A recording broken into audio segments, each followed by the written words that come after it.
The Pet by Ellis Parker Butler.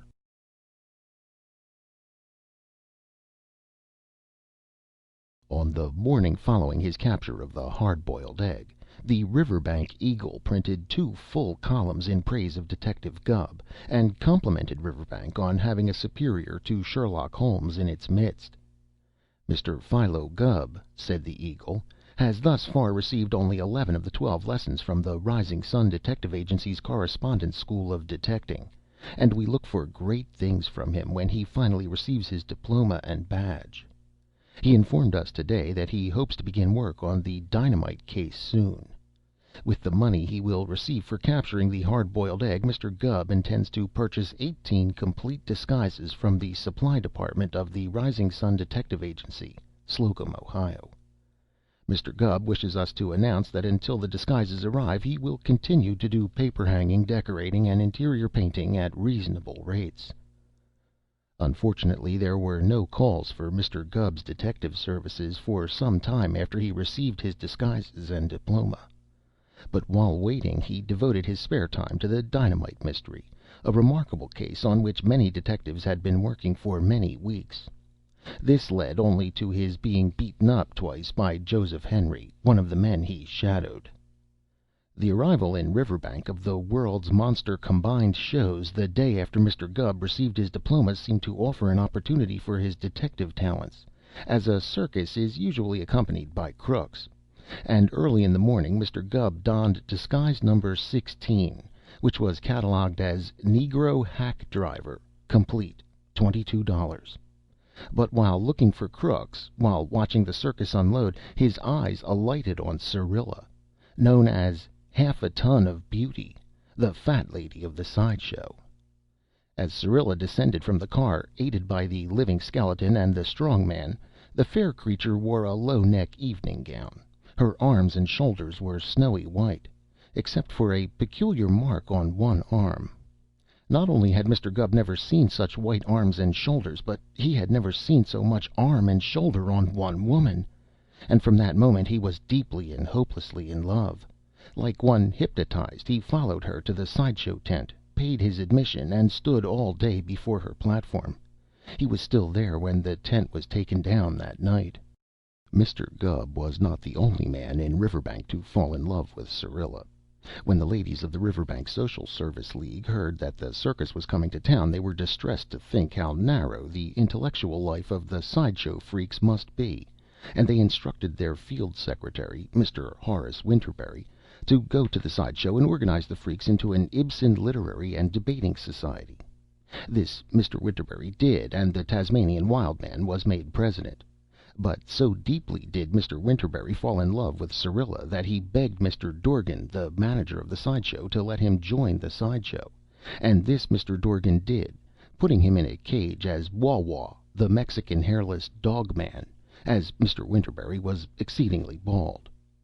At the very next stop made by the circus, a strong, heavy-fisted woman entered the sideshow and dragged Mr. Winterberry away. This was his wife.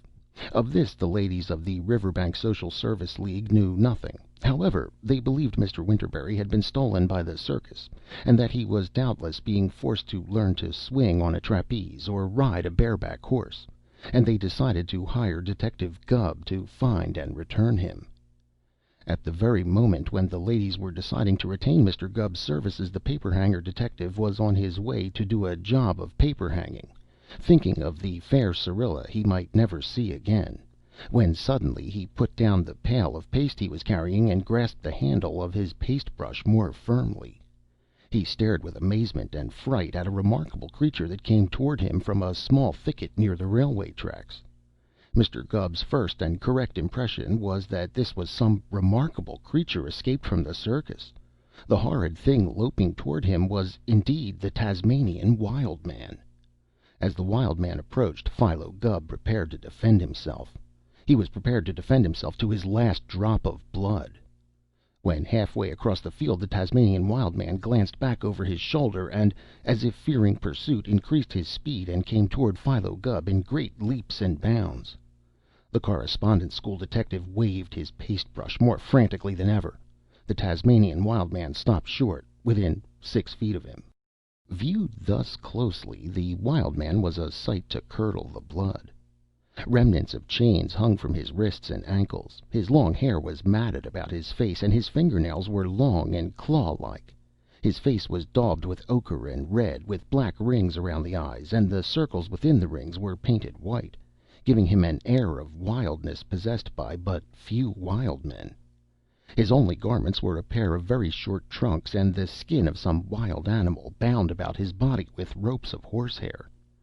Philo Gubb bent to receive the leap he felt the Tasmanian Wild Man was about to make, but to his surprise the wild man held up one hand in token of amity, and with the other removed the matted hair from his head, revealing an undercrop of taffy yellow, neatly parted in the middle and smoothed back carefully. "I say, old chap," he said in a pleasant and well-bred tone, "stop waving that dangerous-looking weapon at me, will you? My intentions are most kindly, I assure you. Can you inform me where a chap can get a pair of trousers hereabout?" Philo Gubb's experienced eye saw at once that this creature was less wild than he was painted. He lowered his paste-brush. "Come into this house," said Philo Gubb. "Inside the house we can discuss pants in calmness." The Tasmanian Wild Man accepted. "Now then," said Philo Gubb, when they were safe in the kitchen. He seated himself on a roll of wallpaper, and the Tasmanian Wild Man, whose real name was Waldo Emerson Snooks, told his brief story. Upon graduating from Harvard he had sought employment, offering to furnish entertainment by the evening, reading an essay entitled "The Comparative Mentality of Ibsen and Emerson, with Sidelights on the Effect of Turnip Diet at Brook Farm." But the agency was unable to get him any engagements. They happened, however, to receive a request from Mr. Dorgan, manager of the sideshow, asking for a Tasmanian Wild Man, and Mr. Snooks had taken the job. To his own surprise he made an excellent wild man. He was able to rattle his chains, dash up and down the cage, gnaw the iron bars of the cage, eat raw meat, and howl as no other Tasmanian Wild Man had ever done those things. And all would have been well if an interloper had not entered the sideshow.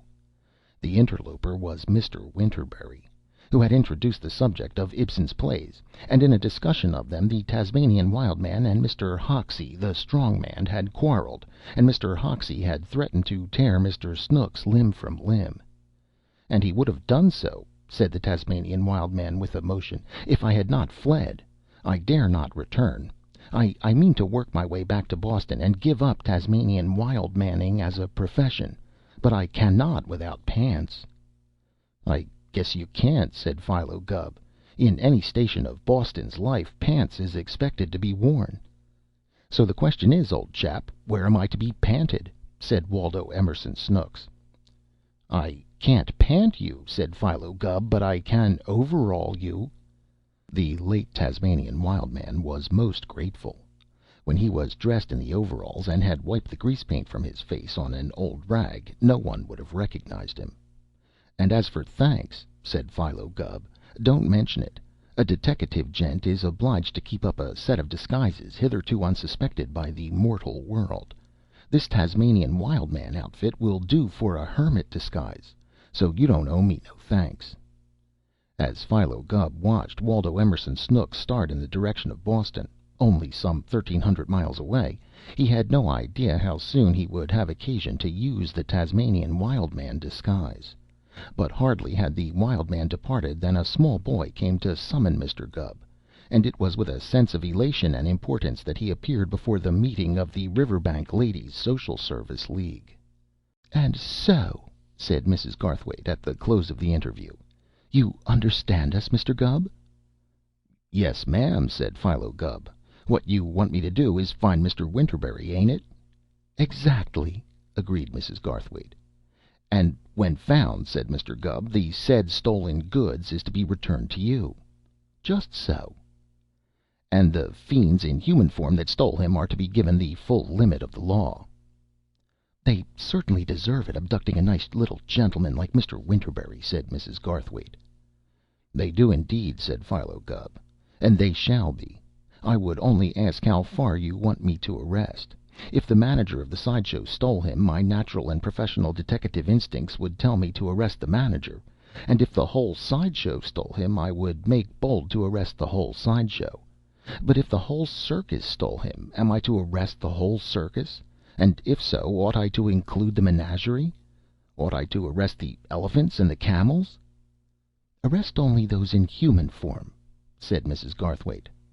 Philo Gubb sat straight and put his hands on his knees. "In referring to human form, ma'am," he asked, "do you include them orangutangs and apes?" "I do," said Mrs. Garthwaite. "Association with criminals has probably inclined their poor minds to criminality." "Yes, ma'am," said Philo Gubb, rising. "I leave on this case by the first train." Mr. Gubb hastily packed the Tasmanian garment and 6 other disguises in a suitcase, put the $14 given him by Mrs. Garthwaite in his pocket, and hurried to catch the train for Bardville, where the World's Monster Combined Shows were to show the next day. With true detective caution, Philo Gubb disguised even this simple act. Having packed his suitcase, Mr. Gubb wrapped it carefully in manila paper and inserted a laundry ticket under the twine. Thus anyone seeing him might well suppose he was returning from the laundry and not going to Bardville. To make this seem the more likely, he donned his Chinese disguise, number 17, consisting of a pink skull-like wig with a long pigtail, a blue jumper, and a yellow complexion. Mr. Gubb rubbed his face with crude ochre powder, and his complexion was a little high, being more the hue of a pumpkin than the true Oriental skin tint. Those he met on his way to the station imagined he was in the last stages of yellow fever and fled from him hastily. He reached the station just as the train's wheels began to move, and he was springing up the steps onto the platform of the last car when a hand grasped his arm. He turned his head and saw that the man grasping him was Jonas Medderbrook, one of Riverbank's wealthiest men. "Gubb, I want you!" shouted Medderbrook energetically, but Philo Gubb shook off the detaining arm. "Me no savvy Melican talkie," he jabbered, bunting Mr. Medderbrook off the car step. Bright and early the next morning, Philo Gubb gave himself a healthy coat of tan, with rather high color on his cheekbones. From his collection of beards and mustaches, carefully tagged from number 1 to number 18, in harmony with the types of disguises mentioned in the 12 lessons of the Rising Sun Detective Agency's Correspondence School of Detecting, he selected mustache number 8 and inserted the spring wires into his nostrils. Mustache number 8 was a long, deadly black mustache, with up-curled ends, and when Philo Gubb had donned it he had a most sinister appearance, particularly as he failed to remove the string tag which bore the legend "Number 8, Gambler or Card Sharp, manufactured and sold by the Rising Sun Detective Agency's Correspondence School of Detecting Supply Bureau." Having put on this mustache, Mr. Gubb took a common splint market basket from under the bed and placed it in the matted hair of the Tasmanian Wild Man. His makeup materials, a small mirror, 2 towels, a cake of soap, the Tasmanian Wild Man's animal skin robe, the hair rope, and the abbreviated trunks. He covered these with a newspaper. The sun was just rising when he reached the railway siding, and hardly had Mr. Gubb arrived when the work of unloading the circus began. Mr. Gubb, searching for the abducted Mr. Winterberry, sped rapidly from place to place, the string tag on his mustache napping over his shoulder, but he saw no one answering Mrs. Garthwaite's description of Mr. Winterberry. When the tent wagons had departed, the elephants and camels were unloaded, but Mr. Winterberry did not seem to be concealed among them, and the animal cages, which came next, were all tightly closed. There were 4 or 5 cars, however, that attracted Philo Gubb's attention, and one in particular made his heart beat rapidly. This car bore the words "World's Monster Combined Shows Freak Car," and as Mr. Winterberry had gone as a social reform agent to the sideshow, Mr. Gubb rightly felt that here, if anywhere, he would find a clue, and he was doubly agitated since he knew the beautiful Syrilla was doubtless in that car. Walking around the car, he heard the door at one end open. He crouched under the platform, his ears and eyes on edge. Hardly was he concealed before the head ruffian of the unloading gang approached. "Mr. Dorgan," he said, in quite another tone than he had used to his laborers, "should I fetch that wild man cage to the grounds for you today?" "No," said Dorgan. "What's the use? I don't like an empty cage standing around. Leave it on the car, Jake. Or hold on, I'll use it. Take it up to the grounds and put it in the sideshow as usual. I'll put the pet in it." "Are ye foolin'?" asked the loading boss with a grin. "The cage won't know itself, Mr. Dorgan, after holdin' that rip-snortin' wild man, to be holdin' a cold corpse like the pet is." "Never you mind," said Dorgan shortly. "I know my business, Jake. You and I know the pet is a dead one, but these country yaps don't know it. I might as well make some use of the remains as long as I've got 'em on hand." "Who are you going to fool, sweetie?" asked a voice, and Mr. Dorgan looked around to see Syrilla, the fat lady, standing in the car door. "Oh, just folks," said Dorgan, laughing. "You're going to use the pet," said the fat lady reproachfully, "and I don't think it's nice of you. Say what you will, Mr. Dorgan, a corpse is a corpse, and a respectable sideshow ain't no place for it. I wish you would take it out in the lot and bury it like I wanted you to, or throw it in the river and get rid of it. Won't you, dearie?" "I will not," said Mr. Dorgan firmly. "A corpse may be a corpse, Syrilla, any place but in the circus. But in a circus, it's a feature. He's going to be one of the 7 sleepers." "One of what?" asked Syrilla. "One of the 7 sleepers," said Dorgan. "I'm going to put him in the cage the wild man was in, and I'm going to tell the audience he's asleep. He looks dead, I'll say, but I give my word he's only asleep.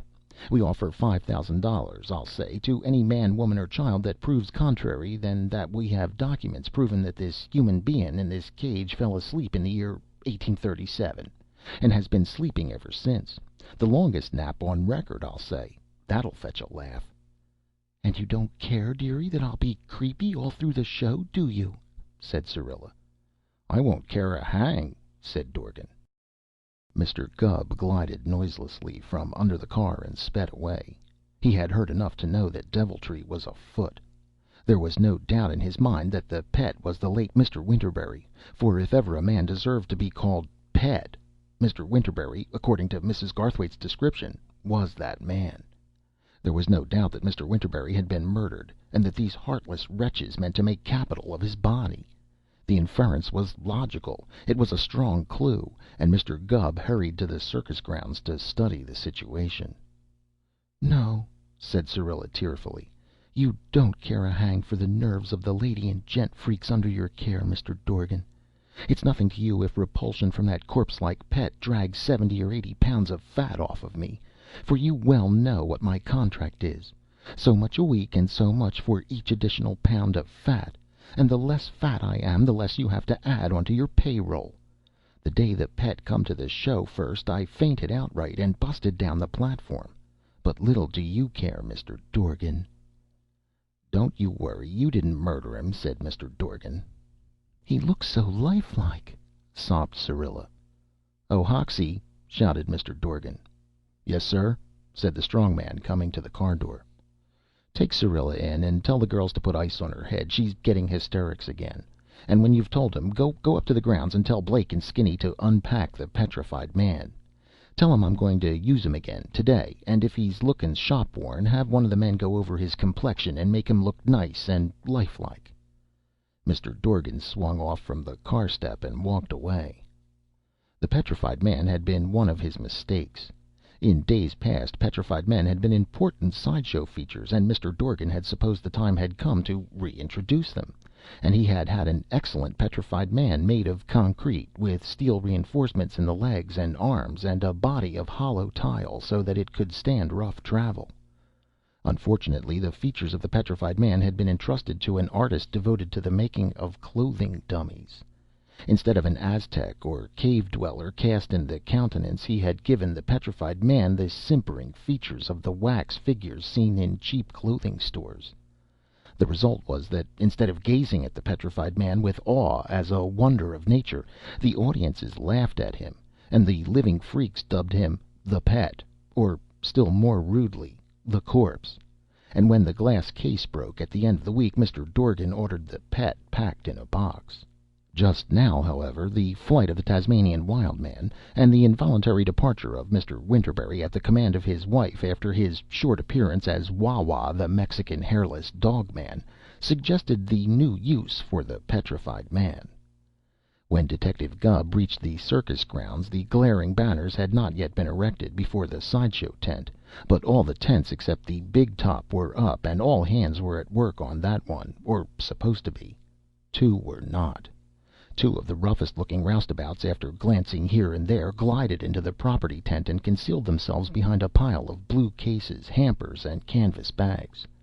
One of them immediately drew from under his coat a small but heavy parcel wrapped in an old rag. "Say, Cull," he said in a coarse voice, "you sure have got a head on you. This here stuff will be just as safe in there as in the bank. See? Gimme the screwdriver." "Not to be opened until Chicago," said the other gleefully, pointing to the words daubed on one of the blue cases. "But I guess it will be. Hey, old pal? I guess so." Together they removed the lid of the box, and Detective Gubb, seeking the sideshow, crawled under the wall of the property tent just in time to see the two ruffians hurriedly jam their parcel into the case and screw the lid in place again. Mr. Gubb's mustache was now in a diagonal position, but little he cared for that. His eyes were fastened on the countenance of the two roustabouts. The men were easy to remember. One was red-headed and pock-marked, and the other was dark, and the lobes of his ears were slit, as if someone had at some time forcibly removed a pair of rings from them. Very quietly Philo Gubb wiggled backwards out of the tent, but as he did so his eyes caught a word painted on the side of the blue case. It was Pet. Mr. Gubb proceeded to the next tent. Stooping, he peered inside, and what he saw satisfied him that he had found the sideshow. Around the inside of the tent men were erecting a blue platform, and on the far side 4 men were wheeling a tongueless cage into place. A door at the back side of the cage swung open and shut as the men moved the cage, but another in front was securely bolted and barred. Mr. Gubb lowered the tent wall and backed away. It was into this cage that the body of Mr. Winterberry was to be put, to make a public holiday for yokels. And the murderer was still at large. Murderer?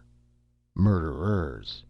For who were the 2 rough characters he had seen tampering with the case containing the remains of the Pet? What had they been putting in the case? If not the murderers, they were surely accomplices. Walking like a wary flamingo, Mr. Gubb circled the tent. He saw Mr. Dorgan and Syrilla enter it. Himself hidden in a clump of bushes, he saw Mr. Lonergan, the living skeleton, Mr. Hoxie, the strong man, Major Ching, the Chinese giant, General Thumb, the dwarf, Princess Zozo, the serpent charmer, Maggie, the Circassian girl, and the rest of the sideshow employees enter the tent.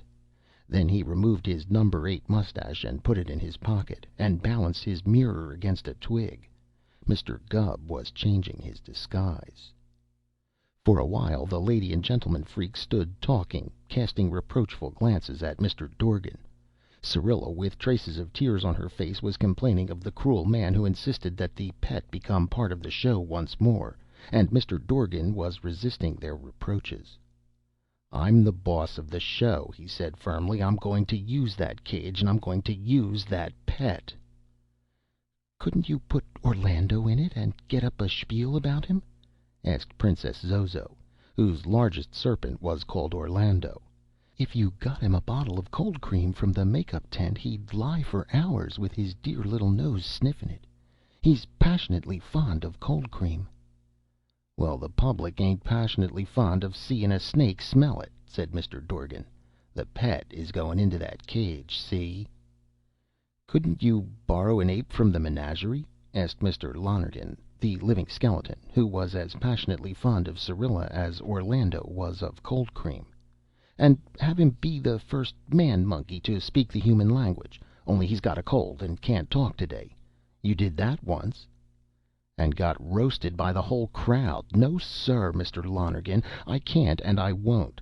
Bring that case right over here," he added, turning to the 4 roustabouts who were carrying the blue case into the tent. "Got it open? Good. Now—" He looked toward the cage and stopped short, his mouth open and his eyes staring. Sitting on his haunches, his forepaws, or hands, hanging down like those of a begging dog, a Tasmanian wild man stared from between the bars of the cage. The matted hair, the bare legs, the animal skin blanket, the streaks of ochre and red on the face, the black circles around the eyes, with the white inside the circles, were those of a real Tasmanian wild man. But this Tasmanian wild man was tall and thin, almost rivaling Mr. Lonergan in that respect. The thin Roman nose and the blinky eyes, together with the manner of holding the head on one side, suggested a bird. A large and dissipated flamingo, for instance. Mr. Dorgan stared with his mouth open. He stared so steadily that he even took a telegram from the messenger boy who entered the tent, and signed for it without looking at the address. The messenger boy, too, stopped to stare at the Tasmanian flamingo. The men who had brought the blue case set it down and stared. The freaks gathered in front of the cage and stared. "What is it?" asked Syrilla in a voice trembling with emotion. "Say, where in the USA did you come from?" asked Mr. Dorgan suddenly. "What in the dickens are you, anyway?" "I'm a Tasmanian wild man," said Mr. Gubb mildly. "You a Tasmanian wild man?" said Mr. Dorgan. "You don't think you look like a Tasmanian wild man, do you? Why, you look like you look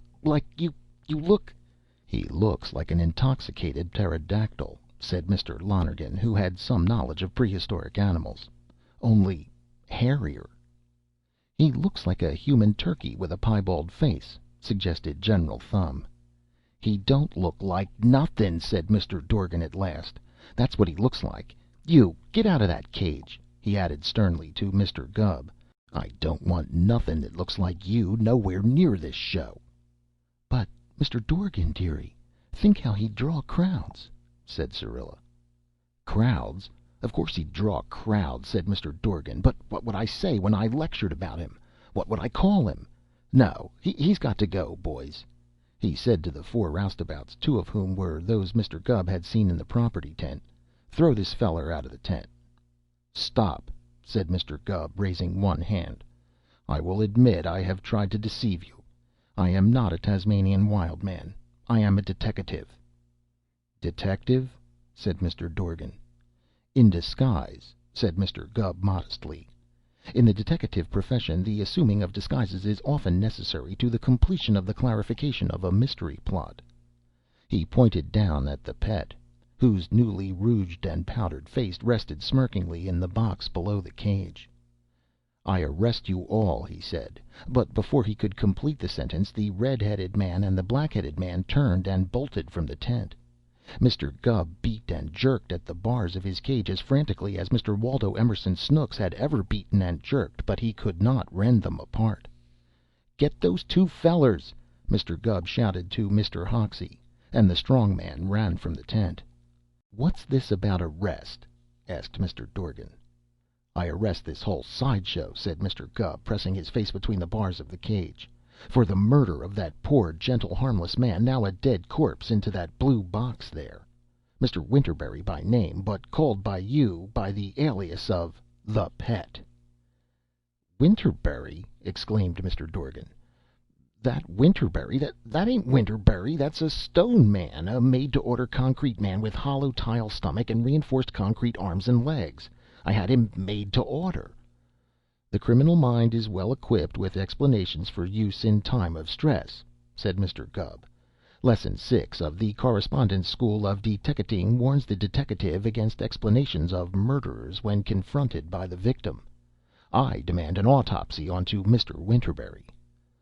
"Autopsy!" exclaimed Mr. Dorgan. "I'll autopsy him for you." He grasped one of the Pet's hands and wrenched off one concrete arm. He struck the head with a tent stake and shattered it into crumbling concrete. He jerked the Roman tunic from the body and disclosed the hollow tile stomach. "Hello," he said, lifting a rag-wrapped parcel from the interior of the Pet. "What's this?" When unwrapped, it proved to be 24 silver forks and spoons and a good-sized silver trophy cup. "Riverbank Country Club Duffers Golf Trophy, 1909," Mr. Dorgan read. "Won by Jonas Medderbrook. How did that get there?" "Jonas Medderbrook," said Gubb, "is a man of my own local town." "He is he?" said Mr. Dorgan. "And what's your name?" "Gubb," said the detective. Philo Gubb, Esquire, deteckative and paperhanger, Riverbank, Iowa." "Then this is for you," said Mr. Dorgan, and he handed the telegram to Mr. Gubb. The detective opened it and read: "Gubb, care of Circus, Bardville, Iowa. My house robbed circus night. Golf cup gone. Game now rotten. Never win another. $500 reward for return to me. Jonas Medderbrook." "You didn't actually come here to find Mr. Winterberry, did you?" asked Syrilla. Mr. Gubb folded the telegram, raised his matted hair, and tucked the telegram between it and his own hair for safekeeping. "When a deteckative starts out to detect," he said calmly, "sometimes he detects one thing and sometimes he detects another. That cup is one of the things I deteckated today. And now, if all are willing, I'll step outside and get my pants on. I'll feel better." "And you'll look better," said Mr. Dorgan. "You couldn't look worse." "In the course of the deteckative career," said Mr. Gubb, "a gent has to look a lot of different ways, and I thank you for the compliment. The art of disguising the human physiology is difficult. This disguise is but one of many I am frequently called upon to assume." "Well, if any more are like this one," said Mr. Dorgan with sincerity, "I'm glad I'm not a detective." Syrilla, however, heaved her several £100 of bosom and cast her eyes toward Mr. Gubb. "I think detectives are lovely in any disguise," she said, and Mr. Gubb's heart beat wildly. End of The Pet by Ellis Parker Butler.